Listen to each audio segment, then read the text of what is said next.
Na tunaendelea katika sehemu ya tatu hapa hapo tumeishia kuwa huyu jamaa aliamua kuchora hela sasa. Zile hela zikaanza kutokea kweli na hao wenyewe hawakuamini kwa sababu hela zilikuwa nyingi sana mpaka zikaanza kuwasukuma wao wenyewe.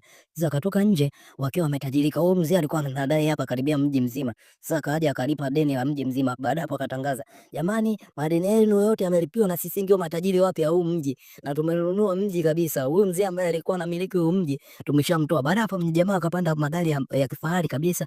Wakawa wanaaga, wanamwaga yule mzee na kuondoka. Yule mzee alibaki na bumbuazi. Sasa tunakutana huyu jamaa anaitwa Huyu jamaa alikuwa ni tajiri mkubwa katika hii nchi. Sasa huyu jamaa leo alikuwa na mpango wa kununua mji mmoja hapa.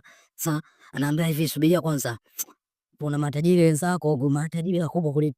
Jamaa akasitisha manunuzi, baada hapo akaja kununua hao sasa. Sasa jamaa akakaa pembeni akasema wahusieni kwanza hao. Alafu dau atakayotoa hao si nitatoa mara mbili. Jamaa akatoa hela pale, hela zilikuwa nyingi kinoma.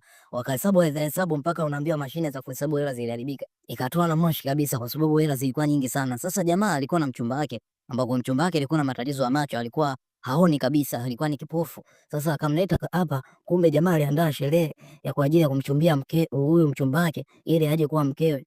Sasa mchumba akaona hapa itakuwa kama dhihaka, haiwezekani mtu anahangaika afu anakuja kumuoa mtu kama mimi kipofu. Baada hapo demu akakimbia. Akamchukua demu wake akajaribu kumchorea macho ili mradi waangalie, je, wakichora macho atakubali? Bwana yeye wakamwekea demu mara ghafla macho akatokea kwa huyu jamaa kwenye bega. Jamani macho. Mtoa tu.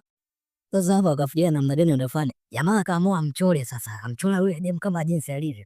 Kamchora kama jinsi alivyo, demu akapotea ghafla. Pop. Wakabaki kushangaa.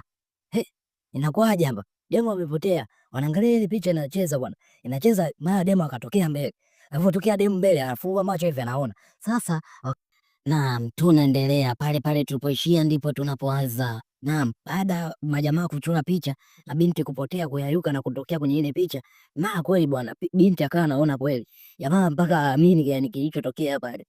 Binti kweli anaona. Sasa tunakuja upande wa pili, kuna ajali imetokea ama kuna jambo la dharura limetokea huko katika kampuni moja hivi, ambayo hii kampuni ilikuwa inajihusisha na masuala ya utengenezaji wa nguo. Kwenye hii kampuni bwana, jambo la kustaajabisha, kuna binti alipoteza macho kwa yani jambo la ajabu yani ghafla tukapoteza macho. Sasa avae anazungumzia pale mwandishi wa habari.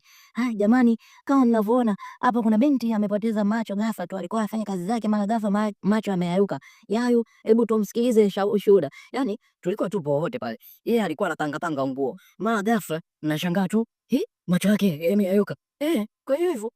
Kwa hiyo yameyayuka hivyo kweli? Kweli yani wewe huwezi kuamini kilichotokea. Sasa yani ni ghafla tu.